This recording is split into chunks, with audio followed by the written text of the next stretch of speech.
सियालकोट से V news के साथ मैं हूं मोहम्मद अजीम शहजाद। हालिया बारिशों से सियालकोट डूब गया, हर तरफ पानी ही पानी। सियालकोट की सड़कें और गलियां नदी नालों का मंजर पेश करने लगी।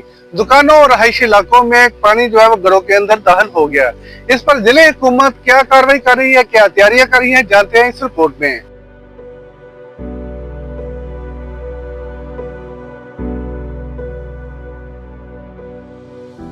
कल से जितनी सियालकोट में बारिश हुई है उसने पिछले जो दिया गलियों में 4 से 5 फुट खड़ा हो गया, हमारे घरों के अंदर दाखिल हो गया और हम जो है ना हमारा घर का सामान जो है वो खराब हो गया। हम मदद आपके तहत जो सामान से गुज़िश्ता रोज बारिशों की वजह से शदीद परेशानी का सामना करना पड़ा है, जिसके बाद हमारे घरों में भी पानी आ गया है।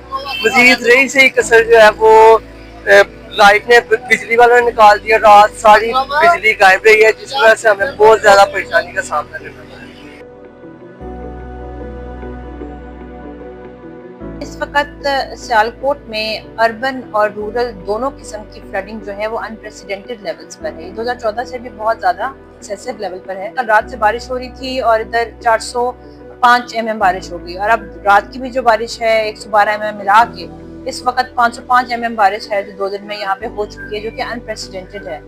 और इससे निपटने के लिए अब इशू ये है कि जितने नाले हैं जो सियालकोट शहर में हैं, ये पानी आता है जब पीछे कश्मीर में बारिश होती है तो ये पानी आगे आता है और इस वक्त सारे नाले जो हैं वो अपनी कैपेसिटी से ओवर चल रहे हैं। क्योंकि वो ओवर कैपेसिटी चल रहे हैं तो फ्लो आउट हो रहा है, जिसकी वजह से इस वक्त जो लो लाइंग एरियाज हैं स्पेशली हमारे तहसील के वो इनंडेटेड है।